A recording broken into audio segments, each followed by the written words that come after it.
Hello friends, इस video में हम इलेक्ट्रोस्टैटिक्स टॉपिक के जेईई मेन 2020 के जनवरी शिफ्ट के सभी क्वेश्चंस को डिस्कस करेंगे।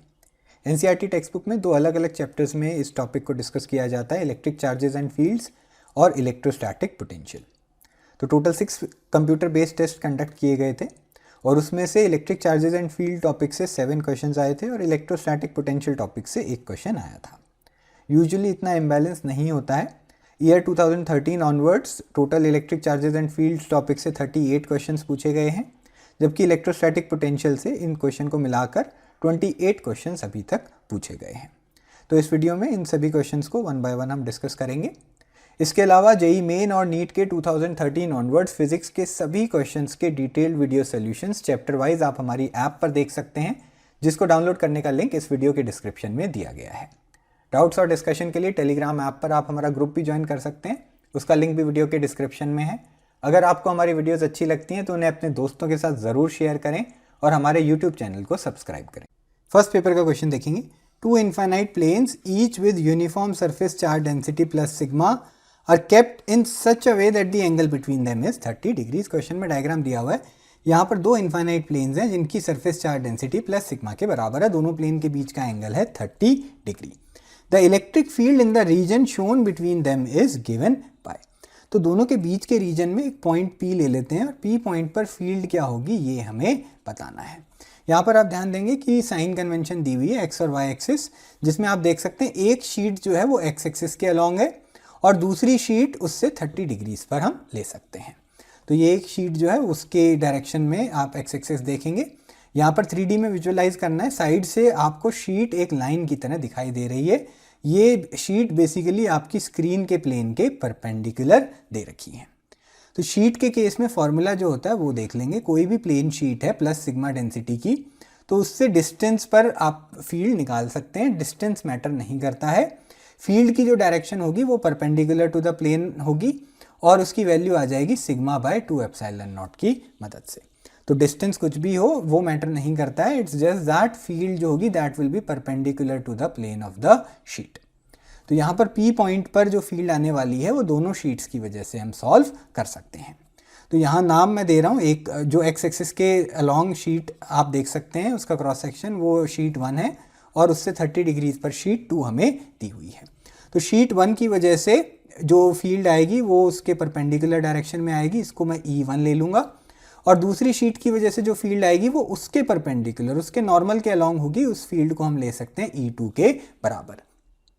क्योंकि दोनों की सरफेस चार्ज डेंसिटी सेम है तो E1 और E2 का मैग्नीट्यूड जो है वो बराबर आने वाला है, लेकिन ऑफकोर्स डायग्राम के हिसाब से उनकी डायरेक्शंस अलग आ रही हैं। दोनों का ही magnitude sigma by 2 epsilon naught के बराबर आ जाता है। तो क्वेश्चन यहाँ पर अब सॉल्व हो चुका है। सिर्फ E1 और E2 को रिजॉल्व करके वेक्टर्स की तरह हमें सॉल्व करना है। तो कोऑर्डिनेट सिस्टम एक बार ड्रॉ कर लेते हैं। ये एक्स और वाई एक्सिस में ले रहा हूँ। आप देखेंगे चूंकि एक्स एक्सिस के अलॉन्ग हमें प्लेन 1 दिखाई दे रहा था, तो उसके परपेंडिकुलर वाई एक्सिस के अलॉन्ग E1 को लेंगे। तो E1 की वैल्यू हम लिख देंगे sigma by 2 epsilon not, direction दिखा देंगे वाई एक्सिस के अलॉन्ग। E2 की डायरेक्शन को अब हमें एनालाइज करना है। यहाँ पर हम देख सकते हैं कि ये जो प्लेन था ये एक्स एक्सिस से 30 डिग्री फॉर्म कर रहा था। प्लेन 2 का 1 के साथ एंगल था 30 डिग्री। तो अगर इसका नॉर्मल हमें डिस्कस करना है, क्योंकि E2 की डायरेक्शन होगी प्लेन 2 के परपेंडिकुलर, तो नॉर्मल की जो डायरेक्शन है वो y एक्सिस से 30 डिग्री हो जाती है। ये डिस्कशन जो है हमने लॉज ऑफ मोशन में किया हुआ है। अगर शीट 2 का x एक्सिस के साथ एंगल 30 डिग्री है तो उसका नॉर्मल का एंगल y एक्सिस के साथ 30 डिग्री हो जाता है। तो यहाँ पर E2 जो है एंगल 30 डिग्री फॉर्म कर रही है। इसके कॉम्पोनेंट्स ले लेंगे। y एक्सिस के अलॉन्ग E2 cos 30 आ जाएगा और माइनस एक्स एक्सिस के अलॉन्ग E2 sin 30 आ जाता है। तो अब एक्स एक्सिस के अलॉन्ग जो नेट फील्ड आएगी उसकी वैल्यू क्या हो जाएगी? आप देख सकते हैं एक्स एक्सिस के अलॉन्ग सिर्फ E2 का कंट्रीब्यूशन है, तो ये माइनस एक्स एक्सिस के अलॉन्ग है। माइनस E2 की value sigma by 2 epsilon not और sin 30 की वैल्यू हो जाएगी हाफ के बराबर। एक्स एक्सिस के अलॉन्ग है तो एक्स एक्सिस की डायरेक्शन में यूनिट वेक्टर एक्स कैप लिखा जा सकता है। आई कैप भी लिख सकते थे, क्वेश्चन में एक्स कैप और वाई कैप यूज किए गए हैं। इसके अलावा y एक्सिस के अलॉन्ग नेट फील्ड की अगर मैं बात करूं तो उसमें आप ध्यान देंगे कि E1 जो है वो एज इट इज आएगा y एक्सिस के अलॉन्ग, तो उसको सिग्मा बाय 2 एप्सिलॉन नॉट लिख लेंगे। और E2 cos 30 जो है वो माइनस वाई एक्सिस के लॉन्ग आ रहा था, तो माइनस के साइन के बाद सिग्मा बाय 2 एप्सिलॉन नॉट और cos 30 की तरह जगह हम डाल देंगे √3/2, और ये दोनों ही टर्म्स जो हैं वाई कैप की डायरेक्शन शो कर रही हैं। तो इसको और थोड़ा सा सिंप्लीफाई कर लेंगे, वाई एक्सिस के अलॉन्ग नेट फील्ड में सिग्मा बाय 2 एप्सिलॉन नॉट की टर्म कॉमन बाहर निकल जाती है, हमारे पास बचेगा 1 माइनस √3/2 और डायरेक्शन आ गई वाई कैप। अब अगर दोनों को साथ में हम लिखने की कोशिश करेंगे तो सिग्मा बाय 2 एप्सिलॉन नॉट की टर्म तो कॉमन बाहर आ जाएगी, और आप देख सकते हैं ऑप्शन 2, 3 और 4 में सिग्मा बाय 2 एप्सिलॉन नॉट को कॉमन बाहर ले रखा है। इसके अलावा वाई कैप वाला कंपोनेंट बचेगा 1 माइनस √3/2। तो इसमें आप देखेंगे वाई कैप वाला कंपोनेंट ऑप्शन 3 में 1 प्लस √3 दिया हुआ है, ये गलत हो गया, ऑप्शन 2 भी गलत हो गया, सिर्फ ऑप्शन 4 में ये टर्म मैच कर रही है। इसके अलावा एक्स कंपोनेंट की अगर हम बात करें, again sigma by 2 epsilon not तो हम कॉमन ले लेंगे, हमारे पास बचेगा -1/2। यहाँ पे बड़ी -1/2 एक्स कैप आप देख सकते हैं। तो एक्स और वाई कंपोनेंट दोनों ही ऑप्शन 4 से मैच कर रहे हैं and it was the correct answer. Third paper का क्वेश्चन सॉल्व करेंगे। In finding the electric field using Gauss law the formula magnitude of electric field is equal to charge enclosed upon epsilon naught into modulus of area is applicable.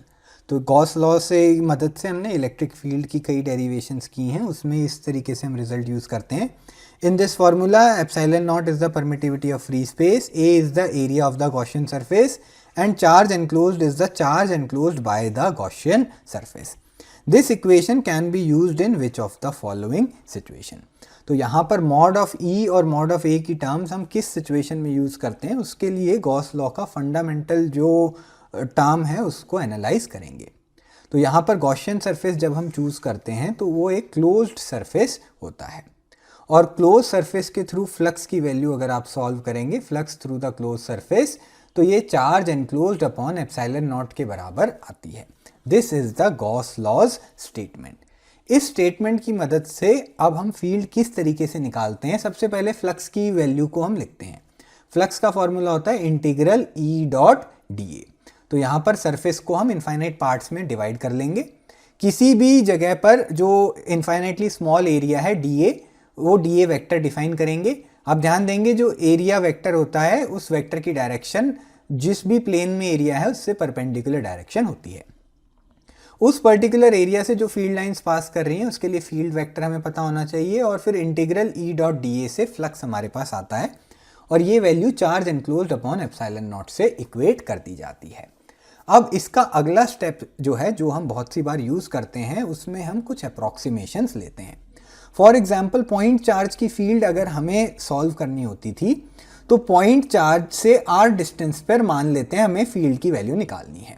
तो ये जो point है यहाँ से पास होता हुआ Gaussian surface हम choose करते थे जो कि स्फेरिकल होता था। उससे हमें क्या हेल्प मिलती थी, उसमें हम नोट करते थे कि गिवन पॉइंट पर या इस सरफेस पे किसी भी पॉइंट पर फील्ड जो है वो पॉइंट चार्ज के हिसाब से रेडियली आउटवर्ड आएगी, और पॉइंट चार्ज को हमने स्फेयर जो है गॉसियन सरफेस उसका सेंटर लिया होता था। तो फील्ड आ जाती थी किसी भी पॉइंट पर रेडियली आउटवर्ड, और चूंकि हम स्फेरिकल सरफेस चूज करते थे किसी भी पॉइंट पर एरिया वेक्टर जो है वो भी रेडियली आउटवर्ड हो जाता था।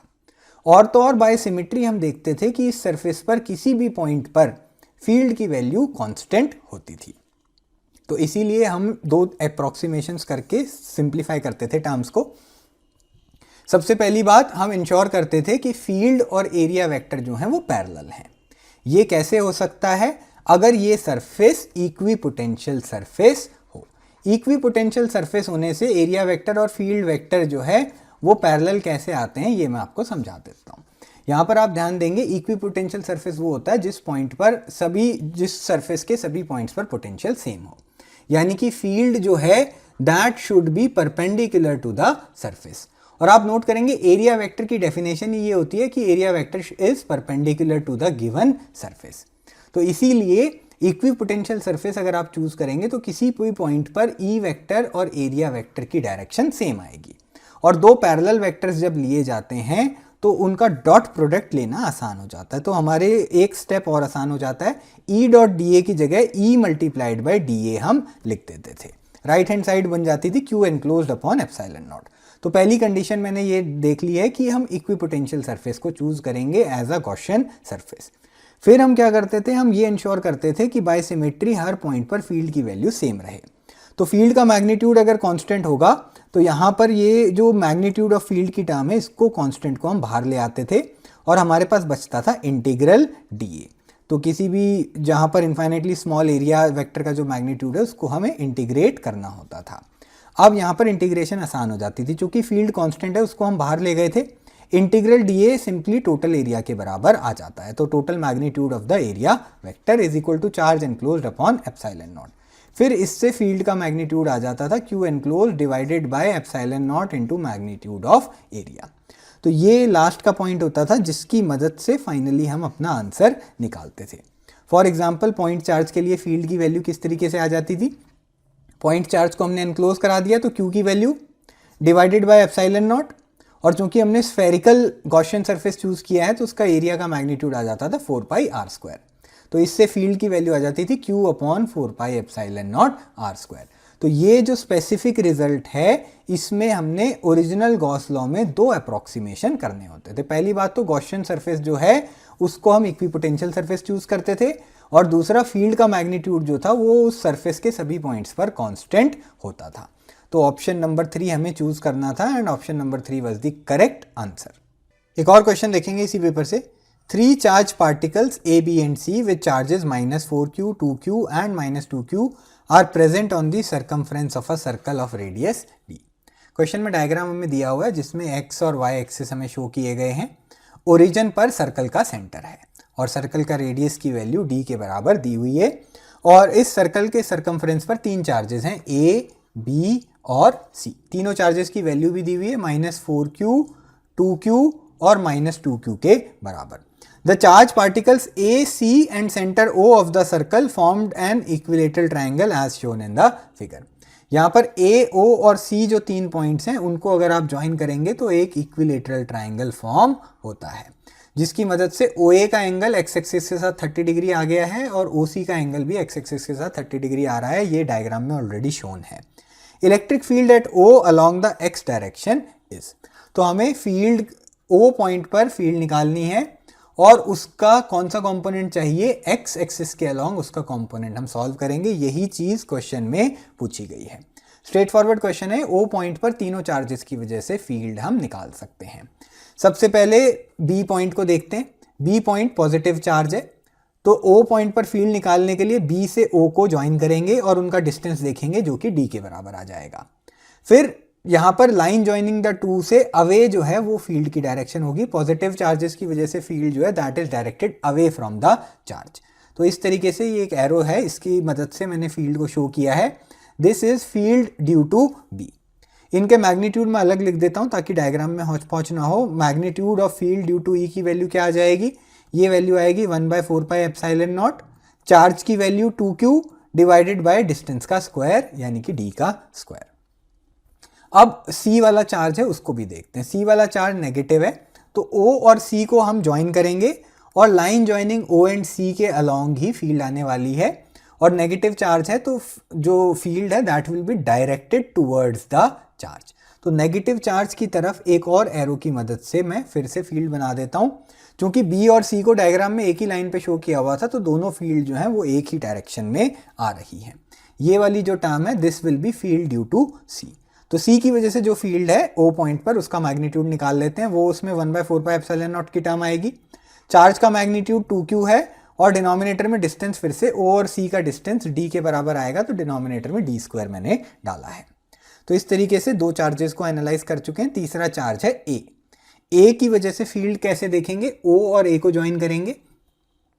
अब इसमें आप देख सकते हैं कि A जो है वो नेगेटिव चार्ज है, तो O पॉइंट पर फील्ड जो है वो चार्ज की तरफ डायरेक्टेड होगी और इसकी जो मैग्नीट्यूड है वो भी हम निकाल लेंगे। That will be equal to EA। Magnitude of field due to charge A की वैल्यू क्या आ गई O पॉइंट पर 1/4πε0।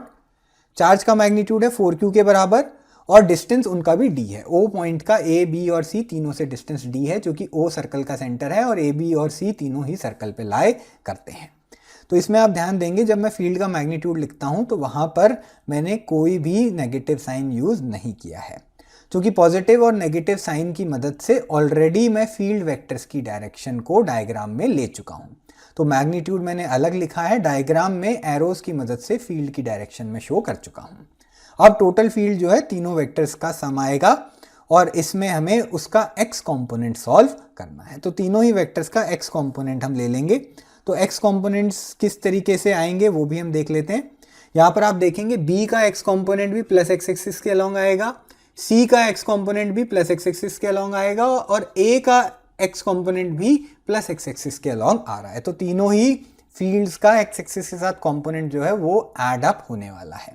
इसके अलावा b और c जो फील्ड है उनका भी x एक्सिस के साथ एंगल 30 डिग्री है और a का भी एंगल 30 डिग्री है। तो जो x कंपोनेंट फील्ड का आएगा O पॉइंट पर total field along the x axis वो आएगी a की वजह से x कंपोनेंट प्लस b की वजह से x कंपोनेंट प्लस c की वजह से फील्ड का x कंपोनेंट। तीनों ही एक ही डायरेक्शन में, तीनों को ऐड करना है। तीनों ही फील्ड का एंगल 30 डिग्री है तो कंपोनेंट x के अलोंग आएगा cos 30। तो a वाली जो भी फील्ड थी उसमें cos 30 की टर्म आ जाएगी। तो इसको और सिंप्लीफाई कर लेते हैं, 4q upon 4 pi epsilon not d square. ये वैल्यू तो EA की आई है, इसमें हमें cos 30 की टर्म लेनी पड़ेगी क्योंकि x कंपोनेंट लेना है। b वाली टर्म जो है वो 2q divided by 4 pi epsilon not d square था, उसमें भी cos 30 की टर्म आएगी। और EC के केस में भी मैग्नीट्यूड वही है और cos 30 की ही टर्म तीसरी बारी में भी आने वाली है। तो यहाँ से अब और आसान हो गई है कैलकुलेशंस। इसमें हम क्या कर सकते हैं, q upon 4 pi epsilon not d square और cos 30 की टर्म को लिख देंगे √3/2। ये तो कॉमन बाहर आ गई। तो हमने क्या देखा, पहली टर्म में से q upon 4 pi epsilon not d square cos 30 सब आ गया तो 4 रह जाएगा अंदर। दूसरी टर्म में से भी इन सबको कॉमन ले लेंगे तो 2 रह जाएगा और तीसरी टर्म में से भी कॉमन पार्ट को हटा देंगे तो सिर्फ 2 की टर्म बचती है। तो यहाँ पर अब हमारा आंसर आने वाला है, लास्ट स्टेप बचा है कैलकुलेशन का। O पॉइंट पर फील्ड का x कंपोनेंट अगर हमें निकालना है तो उसकी वैल्यू आ गई q upon pi epsilon not d square. यहाँ पर ये जो टर्म्स हैं ये मैंने लिख ली। बाकी के जो नंबर्स हैं उसमें एक तो 4 की टर्म थी, √3/2 की टर्म थी और 4 + 2 + 2 ब्रैकेट के अंदर था, ये हो गया 8 के बराबर। तो ऊपर नीचे 4 × 2 8 और 8 की टर्म कैंसिल कर देते हैं। हमारा आंसर आ गया √3 multiplied by q upon pi epsilon not d square. तो ये वैल्यू ऑप्शन से अगर हम कंपेयर कर लें तो आप देखेंगे ऑप्शन नंबर 3 मैच कर गया and that was the correct answer. Fourth paper का क्वेश्चन सॉल्व करेंगे। A particle of mass m and charge q is released from rest in a uniform electric field. तो यहाँ पर चार्ज पार्टिकल हमें दिया हुआ है, चार्ज और मास की वैल्यूज नोट कर लेते हैं। इनिशियली उसको रेस्ट से रिलीज किया गया है, initial velocity is equal to 0। ये एक ऐसे रीजन में है जहाँ पर इलेक्ट्रिक फील्ड यूनिफॉर्म है। तो पार्टिकल के ऊपर कॉन्टिन्यूसली फोर्स लगेगी और फोर्स की वैल्यू हो जाएगी charge into electric field. Positive या नेगेटिव चार्ज है ऐसा अलग से स्पेसिफाई नहीं किया गया है। अगर पॉजिटिव चार्ज है तो फील्ड की डायरेक्शन में फोर्स लगेगी और अगर नेगेटिव चार्ज है तो फील्ड से ऑपोजिट डायरेक्शन में इसके ऊपर फोर्स एक्ट करती है। तो डिस्कशन के लिए पॉजिटिव चार्ज मानते हुए फील्ड की ही डायरेक्शन में फोर्स को हम शो कर देते हैं। क्योंकि इनिशियल वेलोसिटी 0 थी, जिस भी डायरेक्शन में फोर्स लगेगी उसी डायरेक्शन में पार्टिकल एक्सेलरेट करेगा और वेलोसिटी भी उसी डायरेक्शन में रहेगी। क्योंकि इनिशियल वेलोसिटी 0 के बराबर है इसीलिए फोर्स की डायरेक्शन में ही मोशन होने वाला है। आगे देखते हैं, if there is no other force on the particle, और कोई भी फोर्स नहीं है, the dependence of its speed v on the distance x travelled by it is correctly given by. तो यहाँ पर स्पीड और डिस्टेंस ट्रेवल्ड का जो रिलेशनशिप है वो हमें प्लॉट करना है और चारों ऑप्शंस में से जो करेक्ट ग्राफ है उसको हम चूज करेंगे। तो जिस डायरेक्शन में भी फोर्स लगेगी उसी डायरेक्शन में एक्सेलरेशन हो जाएगी। एक्सेलरेशन की वैल्यू है QE/m और चूंकि इनिशियली पार्टिकल रेस्ट पे था तो उसी डायरेक्शन में ऑब्जेक्ट मूव करेगा। तो यहाँ पर कांस्टेंट एक्सेलरेशन है और इसके लिए हम इक्वेशन ऑफ मोशन अप्लाई कर सकते हैं। v और x के बीच में रिलेशन ढूंढना है, हम इक्वेशन यूज करेंगे v² - u² = 2as। यहाँ पर हम ध्यान देंगे कि ये एक ही स्ट्रेट लाइन में मूव कर रहा है पार्टिकल, इसकी डायरेक्शन चेंज नहीं होगी, इसीलिए डिस्प्लेसमेंट और डिस्टेंस ट्रेवल्ड की वैल्यू बराबर आने वाली है। तो यहाँ पर फॉर्मूला में डिस्प्लेसमेंट की टर्म होती है और क्वेश्चन में हमें डिस्टेंस की फॉर्म में एक्सप्रेशन बनाना है, लेकिन स्ट्रेट लाइन में बिना डायरेक्शन चेंज किए हुए मोशन के दौरान डिस्टेंस डिस्प्लेसमेंट की वैल्यू बराबर आ जाती है। तो यहाँ पर किसी भी इंस्टेंट पर वेलोसिटी की वैल्यू v है तो v² की टर्म आ जाएगी, इनिशियल वेलोसिटी की टर्म हो जाएगी 0 के बराबर। दूसरी तरफ 2 टाइम्स एक्सेलरेशन की वैल्यू हो जाएगी total force QE divided by m, और उसको x डिस्टेंस से हम मल्टीप्लाई कर सकते हैं जिसकी वैल्यू डिस्प्लेसमेंट के बराबर है। यहां से इक्वेशन बन गई है v² हो गया 2QE by m multiplied by x से इक्वेट।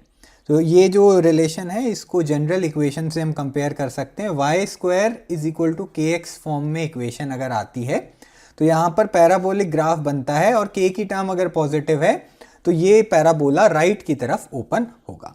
तो इस तरीके से यहाँ पर टॉप पार्ट में बना रहा हूँ इसका, क्योंकि जैसे जैसे डिस्टेंस ट्रेवल्ड बढ़ेगा ऐसे ऐसे स्पीड की वैल्यू बढ़ने वाली है। तो पैराबोला को नीचे की तरफ हम कंप्लीट नहीं करेंगे, जस्ट ऊपर वाला पार्ट ड्रॉ कर सकते हैं। जब x की वैल्यू 0 है, मोशन शुरू हुआ है, तो वेलोसिटी 0 रहेगी, और उसके बाद जैसे जैसे डिस्टेंस बढ़ेगा वैसे वैसे वेलोसिटी का मैग्नीट्यूड बढ़ता जाएगा। तो यहाँ पर ये ग्राफ v और x का हमने ड्रॉ कर लिया है। ऑप्शन नंबर 3 मैच करेगा and it was the correct answer. Fifth paper का क्वेश्चन सॉल्व करेंगे। An electric dipole of moment p is equal to -i cap -3j cap plus 2k cap into 10⁻⁻29 coulomb metre is at the origin. तो यहाँ पर dipole moment vector हमें दिया गया है और उसकी लोकेशन ओरिजिन पर लेनी है। रेफरेंस के लिए XYZ एक्सिस बना रहा हूँ। ओ जो ओरिजिन है वहाँ पर डाइपोल प्लेस्ड है। ऑफ कोर्स यहाँ पर -i cap -3j cap plus 2k cap, तो 3 डायमेंशनल स्पेस में कोई पर्टिकुलर लोकेशन होगी जिसके अलॉन्ग ये डाइपोल मोमेंट वेक्टर पॉइंट कर रहा है। The electric field due to this dipole at r is equal to +i cap +3j cap plus 5k cap. तो अब हमें एक पोजीशन वेक्टर दे दिया गया है, तो ओरिजिन को रेफरेंस लेते हुए यहाँ पर किसी एक लोकेशन को हम ज्वाइन करेंगे। उस लोकेशन का जो पॉइंट है उसको नाम A दे देते हैं। तो ओरिजिन को A से ज्वाइन करने से वहाँ का पोजीशन वेक्टर हमें मिल जाएगा। तो डाइपोल मोमेंट वेक्टर की तरह उस लोकेशन का पोजीशन वेक्टर भी क्वेश्चन में हमें दिया हुआ है, और एक इन्फॉर्मेशन हमें साथ में दे दी गई है जिसमें r.p को 0 बताया गया है। तो r वेक्टर और p वेक्टर का डॉट प्रोडक्ट 0 के बराबर है, यानी कि दोनों आपस में परपेंडिकुलर हैं। बाकी वो आप चेक भी कर सकते हैं, ज़रूरी नहीं है ये वैल्यू दे रखी हो। x कंपोनेंट को x से मल्टीप्लाई करेंगे, -1 को 1 से, r और p के। फिर y कंपोनेंट्स को मल्टीप्लाई करेंगे, -3 और 3 को, और फिर z कंपोनेंट्स को मल्टीप्लाई करेंगे 2 और 5 को। आप देखेंगे -1 -9 प्लस 10 ये वैल्यू 0 के बराबर आ जाती है। तो इससे हमें पता चला कि r और p वेक्टर परपेंडिकुलर हैं, यानी कि ये जो r वेक्टर पे जो पॉइंट हमें बताया गया है ये डाइपोल के परपेंडिकुलर बाइसेक्टर वाली लाइन पे लाई करता है। अब इन जनरल अगर मैं कोऑर्डिनेट सिस्टम को हटा के अलग से p और r का डायग्राम बना के दिखाऊं आपको, तो ये डाइपोल हम लेंगे और डाइपोल का जो सेंटर है वो ओरिजिन पर है, और वहाँ से r वेक्टर हम ड्रॉ करेंगे। r और p वेक्टर के बीच में एंगल है 90 डिग्री, और इस पर्टिकुलर लोकेशन पर हमें कुछ एनालिसिस करना है। क्वेश्चन में क्या पूछा गया? Electric field due to this dipole at the given position is parallel to. तो ए पॉइंट पर जो इलेक्ट्रिक फील्ड होगी उसकी डायरेक्शन के बारे में हमें डिस्कशन करना होगा। तो यहाँ पर हम देख सकते हैं कि अगर डाइपोल के एक्सिस पे पॉइंट लाई करता, फॉर एग्जांपल पॉइंट बी, तो फील्ड की डायरेक्शन डाइपोल मोमेंट वेक्टर के डायरेक्शन के अलॉन्ग होती, और चूंकि a position vector perpendicular to the dipole है तो यहाँ पर ए पॉइंट पर फील्ड जो होगी that will be directed opposite to the dipole moment vector. तो जो डाइपोल मोमेंट वेक्टर की डायरेक्शन है उससे ऑपोजिट डायरेक्शन हमें लेनी है। तो यहाँ पर हम मैग्नीट्यूड पे ध्यान नहीं देंगे, सिर्फ आई जे के की टर्म्स पे ध्यान देंगे, और p वेक्टर के ऑपोजिट डायरेक्शन में जो वेक्टर होगा वो -p हम निकाल सकते हैं। तो सभी टर्म्स को -1 से मल्टीप्लाई कर देंगे, ये हो जाएगा i cap plus 3j cap minus 2k cap. साथ में मैग्नीट्यूड के 10⁻29 -29 का फैक्टर भी है, वो मैटर नहीं करता है, हमें सिर्फ डायरेक्शन एनालाइज करनी है। तो i plus 3j minus 2k cap vector जो है इसकी डायरेक्शन के अलॉन्ग इलेक्ट्रिक फील्ड होने वाली है, डाइपोल मोमेंट वेक्टर के ऑपोजिट डायरेक्शन में। ऑप्शंस में अगर ये वेक्टर हम ढूंढेंगे तो आप देखेंगे ऑप्शन नंबर 3 मैच कर रहा है and it was the correct answer. एक और क्वेश्चन देखते हैं इसी पेपर से। Consider a sphere of radius R which carries a uniform charge density ρ। यहाँ पर हमें एक स्फीयर दिया हुआ है और उसका रेडियस R के बराबर बताया गया है, तो ए पॉइंट जो है वो स्फीयर का सेंटर हो जाएगा। If a sphere of radius r/2 is carved out of it, तो यहाँ पर बड़े स्फेयर में से उसका कुछ पोर्शन हमने निकाल दिया, तो एक कैविटी को हमने इंट्रोड्यूस करा दिया है।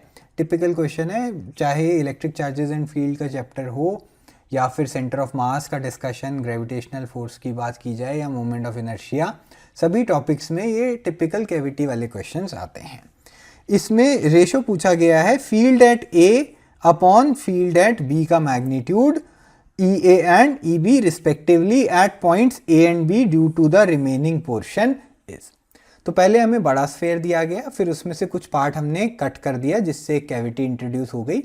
जो बचा हुआ पार्ट है उसकी वजह से A पॉइंट पर और B पॉइंट पर फील्ड का मैग्नीट्यूड हमें निकालना है और उसका रेशो सॉल्व करना है, ये इस क्वेश्चन में पूछा गया है। तो यहाँ पर हम क्या कर सकते हैं, किसी भी पॉइंट पर फील्ड हमें निकालनी होगी तो पहले हम फुल स्फेयर की वजह से फील्ड निकाल लेंगे, ठीक। ग्रेविटेशन चैप्टर में भी ऐसा ही क्वेश्चन आता है। और फिर कैविटी वाला जो पार्ट है वहां पर भी कुछ स्फेरिकल चार्ज होता था, उतने पार्ट की वजह से फील्ड निकाल के उसको टोटल स्फेयर वाली फील्ड में से सब्ट्रैक्ट कर देंगे, क्योंकि यहाँ कैविटी वाली जगह पर कुछ भी नहीं है। तो अगर मैं पूरे स्फेयर की वजह से फील्ड निकालता हूं तो उसमें मैंने कैविटी वाले पार्ट की वजह से भी फील्ड निकाल दी है, हालांकि वहां पर कोई भी चार्ज नहीं है। तो इसीलिए कैविटी वाले पार्ट का जो फील्ड का कंट्रीब्यूशन है उसे हमें सब्ट्रैक्ट करना होगा। तो यहां पर मैं एक पूरा स्फेयर अज्यूम करूंगा और एक मैं रिमूव्ड पार्ट की जगह पर स्फेरिकल चार्ज अज्यूम करूंगा और फिर दोनों की फील्ड्स को मुझे सब्ट्रैक्ट करना है, क्योंकि कैविटी वाली जगह पर एक्चुअल में कोई भी चार्ज नहीं है।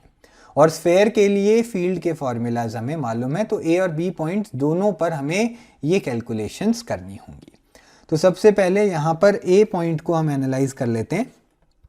ए पॉइंट पर फील्ड जो है उसमें दो पार्ट डिस्कस किए जाएंगे, फुल स्फेयर की वजह से और रिमूव पार्ट की वजह से। ए पॉइंट जो है वो फुल स्फेयर का सेंटर है और स्फेयर के सेंटर पर फील्ड खुद स्फेयर के चार्ज की वजह से 0 के बराबर होती है। स्फेरिकल चार्ज डिस्ट्रीब्यूशन में फील्ड और डिस्टेंस फ्रॉम द सेंटर का ग्राफ भी आपको मालूम होगा। तो r की वैल्यू 0 यानी कि सेंटर पर फील्ड 0 होती है, फिर वो लीनियरली ग्रो करती है। कब तक ग्रो करती है? जब तक हम कैपिटल R डिस्टेंस पर नहीं पहुंच जाते, which is the radius of the sphere, और उसके बाद वो 1/r² के प्रोपोर्शन में कम हो जाती है। तो इससे हमें ये पता चला कि ए पॉइंट पर फुल स्फेयर अगर हम कंसिडर करते तो उसकी वजह से फील्ड 0 आती और उसमें से हमें रिमूव्ड पार्ट की जगह एक स्फेयर को एज्यूम करके उसकी फील्ड को सब्ट्रैक्ट करना है। तो अब r/2 के स्फेयर में अगर चार्ज होता तो ए पॉइंट उसके सरफेस पे लाई करता। ये डायग्राम आप देख सकते हैं, यहाँ पर जो कैविटी का बॉर्डर है उसी के ऊपर ए पॉइंट लाई कर रहा है। तो ए पॉइंट पर यहाँ पर फील्ड कितनी हो जाएगी वो देखते हैं। Removed part k into removed part का charge divided by removed part के रेडियस का स्क्वायर। यहाँ पर स्फेयर के सरफेस का पॉइंट a है छोटे स्फेयर के हिसाब से, तो k³ r² वाला फॉर्मूला गिवन डेटा के हिसाब से मैंने अप्लाई करा है। तो यहाँ पर जो वैल्यू आएगी उसको सॉल्व कर लेते हैं। इसमें माइनस के टर्म के साथ k की टर्म आएगी। रिमेनिंग जो भी पार्ट था अंदर जो हमने रिमूव करा है उसकी चार्ज की वैल्यू किस तरीके से आएगी? चार्ज डेंसिटी टोटल रो के बराबर दे रखी थी, तो मैं अज्यूम करूंगा रो चार्ज वहां पर फिल हो रखा था और वॉल्यूम की वैल्यू हो जाएगी 4/3 पाई r/2 का क्यूब। यहाँ पर ध्यान रखना छोटे स्फेयर के लिए रेडियस की टर्म में r/2 हर जगह हम डाल रहे हैं। तो चार्ज की जगह डेंसिटी इंटू वॉल्यूम आ गया, डिनोमिनेटर में r/2 का स्क्वायर हो जाएगा। तो r/2 का स्क्वायर ऊपर r/2 के क्यूब में कैंसिल कर देंगे, सिर्फ एक r/2 की टर्म न्यूमरेटर में बचती है। तो यहाँ से जो वैल्यू आई है हमारे पास -k into rho into 4/3 pi into r/2, इतना पार्ट हमने सॉल्व कर लिया है। ये फील्ड की वैल्यू आ जाएगी। मैग्नीट्यूड डिस्कस करने के लिए माइनस का टर्म हम हटा सकते हैं। तो ए पॉइंट पर हमने फील्ड निकाल ली है, पूरा स्फेयर अज्यूम किया, उसकी वजह से 0 फील्ड आई, और रिमूव्ड पार्ट की जगह हमने चार्ज अज्यूम किया और उसकी वजह से जो फील्ड की वैल्यू आई थी उसको हमने सब्ट्रैक्ट कर दिया है। सेम काम अब हमें बी पॉइंट पर भी करना होगा। तो बी पॉइंट का डिस्कशन करते हैं। यहाँ पर फील्ड एट पॉइंट बी की वैल्यू क्या आएगी? सबसे पहले फुल स्फेयर की वजह से डिस्कस करेंगे। फुल स्फेयर के हिसाब से बी पॉइंट जो है वो उसके सरफेस पे लाई करता है। तो k into charge full sphere का आएगा और डिनोमिनेटर में फुल स्फेयर के रेडियस का स्क्वायर आएगा। KQ/R² सरफेस पर फील्ड का फॉर्मूला मैंने लिखा है। माइनस के साइन के बाद कैविटी वाले रीजन में चार्ज को अज्यूम करते हुए उसकी वजह से फील्ड निकाल सकते हैं। तो माइनस का साइन मैंने लगा दिया है, K की टर्म आएगी। ये रिमूव्ड वाले पार्ट में जितना चार्ज था पहले उसकी वैल्यू डालेंगे, और डिनोमिनेटर में आप देखेंगे कि ये जो स्फेयर है बी पॉइंट इससे बाहर है, तो कैविटी वाले पार्ट का जो सेंटर है वहां से बी पॉइंट का डिस्टेंस हमें सॉल्व करना पड़ेगा। तो सेंटर से ए पॉइंट तक का डिस्टेंस था r/2 और ए से बी का डिस्टेंस है r। तो ये टोटल डिस्टेंस जो हो जाएगा centre of cavity to B, ये हो जाएगा r+r/2। तो डिनोमिनेटर में r+r/2 का स्क्वायर आ जाता है। अब इसमें से कैलकुलेशंस हमें करनी है। k की टर्म को एज इट इज रहने देंगे, ध्यान रखेंगे k जो है वो 1/4πε0 की जगह मैं यहाँ पर यूज कर रहा हूँ। अगर पूरे स्फेयर का चार्ज हम अज्यूम करते हैं तो रो की टर्म आएगी इंटू 4/3π इंटू पूरे स्फेयर की वॉल्यूम। डिनोमिनेटर में r का स्क्वायर आता है। माइनस के साइन के बाद रिमेनिंग पार्ट की वजह से जो चार्ज रिमेनिंग था उसको फिर से सॉल्व करेंगे, पहले भी डिस्कस कर चुके हैं। रो की टर्म आती है, 4/3π की टर्म आएगी और r/2 का क्यूब हम लेंगे वॉल्यूम के केस में। डिनोमिनेटर में r+r/2 का स्क्वायर हमें लेना है, ये हो जाता है 3r/2 का स्क्वायर, ये हो जाएगा 9r²/4। तो अब इसमें फर्दर कैलकुलेशंस हम करेंगे। पहली टर्म में r³ में से सिर्फ r बचेगा। दूसरी टर्म में भी यहाँ पर हम r³ के क्यूब को काट रहा हूँ मैं और उसकी जगह सीधा सब्सटीट्यूट कर रहा हूँ r³/8। तो ये टर्म को मैंने आगे सब्सटीट्यूट कर दिया है। फिर ऊपर नीचे r² और r³ की टर्म में से सिर्फ r हमारे पास बचेगा। तो अगले स्टेप में मैं कैलकुलेशंस आसान करना चाहता हूँ। दोनों टर्म्स में से k की टर्म, रो की टर्म, 4/3π की टर्म और r की टर्म को मैं कॉमन निकाल लूँगा। तो k into rho into 4/3π into r की टर्म को मैंने कॉमन निकाल लिया। आप देखेंगे पहली पूरी टर्म को मैंने कॉमन निकाल लिया है, कोई भी टर्म नहीं बची है, तो वहाँ पर हम रखेंगे 1। माइनस के साइन के बाद अब बचा हुआ पार्ट एनालाइज करते हैं। k, रो, 4/3π इनको हम कॉमन ले चुके हैं, r को भी कॉमन ले चुके हैं। यहाँ पर हमारे पास टर्म बची थी 1/8 की, और 1/8 को 9/4 से डिवाइड करना था डिनोमिनेटर में। तो 9/4 का उल्टा 4/9 से इसको हम मल्टीप्लाई कर देंगे। तो यहाँ से आप देखेंगे 4/8 की टर्म में डिनोमिनेटर में 2 आ जाएगा, और 1 माइनस 1/18 हमारे पास बचता है। 1/2 इंटू 1/9 जो है वो हो जाएगा 1/18। तो 1 माइनस 1/18 की जो टर्म है इसको हम हटाकर 17/18 लिख सकते हैं। ठीक, तो ये यहाँ पर मैं क्रॉस आउट करूँगा। 1 माइनस 1/18 की टर्म को हटाकर 17/18 मैंने लिख दिया है ताकि और ज़्यादा वर्किंग स्पेस यूज़ ना हो। तो अब दोनों फील्ड्स की वैल्यू आ चुकी है। अगर इनके मैग्नीट्यूड का रेशो EA/EB हमें निकालना हो, mod of EA divided by mod of EB, तो उसमें पहली बार में A पॉइंट पर फील्ड की वैल्यू आएगी। माइनस का साइन मैं हटा रहा हूँ, मॉड लेना है, k रो 4/3π r इंटू 1/2। डिनोमिनेटर में B पॉइंट पर फील्ड हम सॉल्व कर चुके हैं, उसमें फिर से k रो 4/3π r की टर्म ऑलरेडी बाहर थी और बची हुई टर्म हमने सॉल्व करी थी 17/18 के बराबर। तो ये कॉमन टर्म्स ऊपर नीचे कैंसिल कर देते हैं। हमें 1/2 को 17/18 से डिवाइड करना है, तो 17/18 के रेसिप्रोकल से उसको मल्टीप्लाई कर देंगे। तो ये रेशो फाइनली 18/34 के बराबर आ गया है। ऑप्शन नंबर 4 मैच कर रहा है and it was the correct answer. 6th paper का क्वेश्चन सॉल्व करेंगे। An electric field E is equal to 4x i cap minus Y square plus 1 j cap newton per coulomb. तो यहाँ पर electric field का function हमें दिया हुआ है और किसी भी लोकेशन पर जो x और y कोऑर्डिनेट्स होंगे लोकेशन के, उसके ऊपर इसकी वैल्यू डिपेंड करेगी। फील्ड का एक कंपोनेंट i कैप के अलॉन्ग है यानी कि x एक्सिस के अलॉन्ग, और एक कंपोनेंट जो है वो माइनस j कैप के अलॉन्ग आ रहा है। Now this field passes through the box shown in the figure. Diagram में हम एक बॉक्स देख सकते हैं जिसके corners A, B, C, D, E, F, G, H सभी हमें दे रखे हैं, और इनफैक्ट आप जो डायमेंशंस हैं उसको नोट करेंगे तो इसकी जो फेसेस हैं उनका साइज हम सॉल्व कर सकते हैं।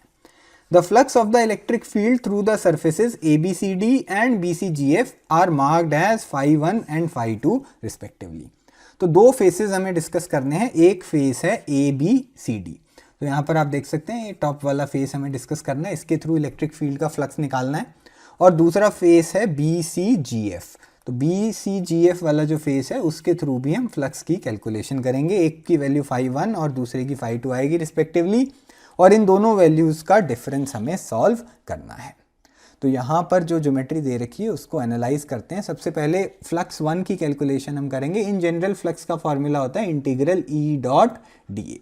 तो हमें देखना है कि जिस सरफेस को हम डिस्कस कर रहे हैं उससे परपेंडिकुलर डायरेक्शन में फील्ड का कंपोनेंट क्या है। आप ध्यान देंगे एरिया वेक्टर जो है वो खुद एरिया के प्लेन के परपेंडिकुलर होता है। तो फील्ड वेक्टर और एरिया वेक्टर के जो पैरेलल कंपोनेंट्स होते हैं उनका प्रोडक्ट लेंगे तो फ्लक्स की वैल्यू आएगी। अब सबसे पहले ABCD वाले फेस को हम एनालाइज करेंगे। आप ध्यान देंगे कि XY प्लेन के पैरेलल ये फेस आ रहा है। ठीक, इसमें यहाँ पर आप देखेंगे कि Z की जो वैल्यू है वो Z कोऑर्डिनेट चारों पॉइंट्स का 2 के बराबर है। Z की वैल्यू चेंज नहीं हो रही है, X और Y की वैल्यूज अलग आ रही हैं। तो यहाँ पर ये जो फेस है ABCD ये XY प्लेन के पैरेलल है और Z एक्सिस जो है वो इसके परपेंडिकुलर दिया हुआ है। अब यहाँ पर फील्ड की हम बात करें तो फील्ड का एक कंपोनेंट है I कैप यानी कि X एक्सिस के अलोंग और एक कंपोनेंट है Y एक्सिस के अलोंग। तो X एक्सिस वाला कंपोनेंट जो है वो भी इस एरिया के पैरेलल होगा और Y एक्सिस के अलोंग जो भी कंपोनेंट आएगा वो भी इस एरिया के पैरेलल डायरेक्शन में होने वाला है। XY प्लेन में अगर सरफेस लाई करता है तो X और Y एक्सिस के अलोंग जो फील्ड हैं वो इस एरिया को कट नहीं करेंगी और इसीलिए फ्लक्स 1 की वैल्यू सिंपली 0 के बराबर आ जाएगी। यहाँ पर आप ध्यान देंगे Z एक्सिस जो है वो गिवन प्लेन से परपेंडिकुलर था, तो Z एक्सिस के अलोंग कोई फील्ड होती तो उसकी वजह से फ्लक्स में कंट्रीब्यूशन आता जो कि क्वेश्चन में नहीं है। अब दूसरा फेस देखते हैं जहां पर फ्लक्स 2 की वैल्यू आएगी। उसके लिए हमें BCGF वाले फेस को एनालाइज करना है। यहां पर आप देखेंगे कि इस फेस के X एक्सिस जो है वो परपेंडिकुलर दिया हुआ है, YZ प्लेन में ये फेस लाई करता है। ठीक, X एक्सिस इसके परपेंडिकुलर आ रहा है, इस फेस की एक साइड जो है वो Y एक्सिस के पैरेलल है और इस फेस की एक साइड जो है वो Z एक्सिस के पैरेलल आ रही है। तो चूंकि X एक्सिस जो है वो इस फेस के परपेंडिकुलर दिया हुआ है तो X एक्सिस के अलोंग जो फील्ड है उसकी वजह से इस फेस के थ्रू फ्लक्स आने वाला है। तो फ्लक्स 2 की कैलकुलेशन करने के लिए हमें फील्ड का X कंपोनेंट लेना पड़ेगा और उसको इस पर्टिकुलर प्लेन के एरिया से हम मल्टीप्लाई कर देंगे। एरिया की कैलकुलेशंस के लिए हमें इसकी साइड्स जो है वो निकालनी पड़ेंगी। तो आप F और G पॉइंट को अगर देखेंगे तो X कोऑर्डिनेट 3 के बराबर है, Z कोऑर्डिनेट 0 के बराबर है। वेरिएशन सिर्फ Y कोऑर्डिनेट में हो रहा है क्योंकि ये वाली साइड Y एक्सिस के पैरेलल लाई करती है।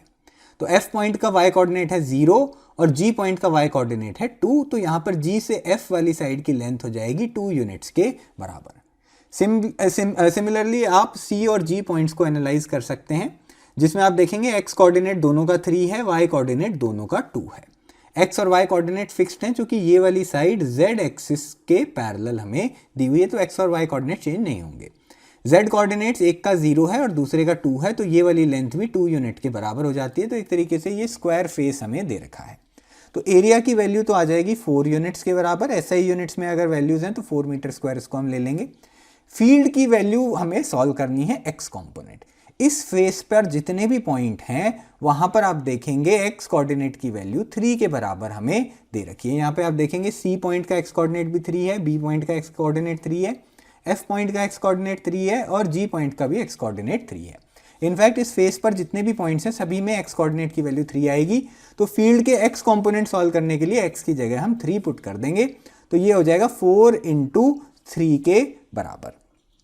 Y कंपोनेंट फील्ड का सॉल्व करने की जरूरत नहीं है क्योंकि ये YZ प्लेन में एरिया लाई करता है। तो फील्ड की Y कंपोनेंट की जो भी वैल्यू होगी it will be parallel to this surface, उसकी वजह से फ्लक्स में कंट्रीब्यूशन नहीं आएगा। तो यहाँ से आप देखेंगे वैल्यू जो आएगी, एक तो इलेक्ट्रिक फील्ड I कैप के अलोंग है तो यहाँ बॉक्स से बाहर की तरफ फ्लक्स जाएगा तो इसको पॉजिटिव लेंगे। फील्ड की वैल्यू में 4 × X की जगह 4 × 3 डाला है मैंने और एरिया की वैल्यू है 4 के बराबर।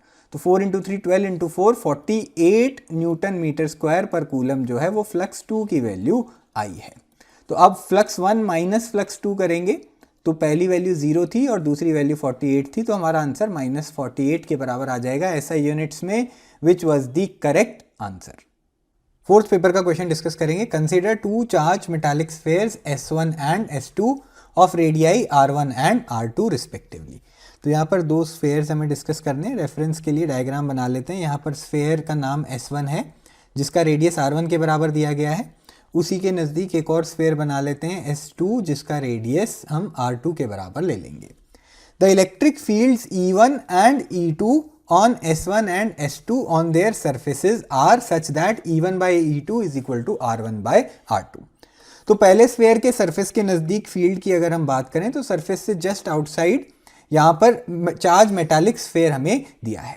तो ये कंडक्टर होगा और सारा का सारा चार्ज जो है वो इसके सरफेस पर रिजाइड करेगा। तो यहाँ पर पहले स्फेयर का चार्ज Q1 के बराबर ले लेते हैं और दूसरा स्फेयर जो है उसके ऊपर चार्ज हम ले लेंगे Q2 के बराबर। तो पहले स्फेयर के सरफेस के नज़दीक फील्ड की वैल्यू E1 के बराबर हमने लेनी है और उसका रिजल्ट हम आराम से लिख सकते हैं। स्टैंडर्ड फॉर्मूला है E1 की वैल्यू आ जाएगी KQ1 बाय R1 स्क्वायर।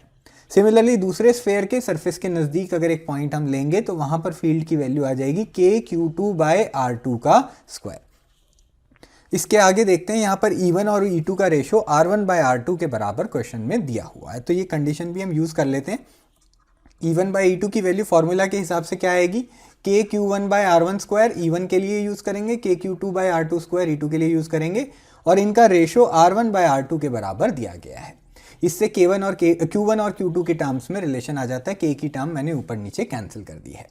तो Q1 बाय R1 स्क्वायर जो है उसको Q2 बाय R2 स्क्वायर से डिवाइड करना है, तो उसके रेसिप्रोकल से मल्टीप्लाई कर देते हैं। R2 स्क्वायर की टर्म ऊपर आ जाएगी, Q2 की टर्म नीचे आ जाएगी। राइट हैंड साइड में R1 बाय R2 दिया है। टर्म्स को फिर R1 R2 को राइट हैंड साइड में ले जाते हैं। Q1 बाई Q2 का रेशियो आ जाएगा R1 का क्यूब डिवाइडेड बाय R2 का क्यूब। इतनी इंफॉर्मेशन मिल गई है। आगे का क्वेश्चन देखेंगे। Then the ratio V1 on S1 divided by V2 on S2 of the electrostatic potential on each surface is. अब जिस तरीके से फील्ड का रिजल्ट हमने यूज़ किया था, इसी तरीके से सरफेस के पॉइंट पर पोटेंशियल का रिजल्ट भी हमें यूज़ करना है और वहाँ पर क्वेश्चन में V1 बाय V2 की टर्म सॉल्व करनी होगी। तो स्फेयर S1 के सरफेस पर अगर पॉइंट आप लेंगे तो वहाँ पर पोटेंशियल की वैल्यू KQ1 बाय R1 के बराबर आ जाएगी। स्टैंडर्ड रिजल्ट्स हैं, यहाँ पर अगर चार्ज कंडक्टिंग स्फेयर दिया हो और उसके सरफेस के ऊपर या उसके बाहर कोई पॉइंट है तो रिजल्ट्स जो हैं वो पॉइंट चार्ज वाले रिजल्ट से मिलते जुलते हुए आते हैं। हम ये एज्यूम कर लेते हैं कि सारा चार्ज जो है स्फेयर के सेंटर पे कंसंट्रेटेड है और उस हिसाब से जो फॉर्मूला लगता है वही आंसर यहाँ पर भी आएगा। तो इसी तरीके से दूसरे स्फेयर के सरफेस पे पोटेंशियल हो जाएगा KQ2 बाय R2 के बराबर। अब इन दोनों का ही रेशियो हमें सॉल्व करना है, तो KQ1 by R1 will be divided by KQ2 by R2। Again K की टर्म जो कि 1/4πε0 के बराबर होती है वो कैंसिल हो जाएगी। यहाँ से V1 बाय V2 का जो रेशियो आएगा वो आ जाएगा Q1 बाय Q2 और Q1 को R1 से डिवाइड करना है, Q2 को R2 से डिवाइड करना है। तो Q2 के डिनोमिनेटर में जो टर्म आएगी वो ऊपर R2 न्यूमरेटर में आ जाएगा। Q1 बाई Q2 का जो रेशियो है वो हम ऑलरेडी सॉल्व कर चुके हैं। V1 बाई V2 की वैल्यू हो जाएगी Q1 बाई Q2 की वैल्यू R1 का क्यूब डिवाइडेड बाय R2 का cube multiplied by R2 bye R1।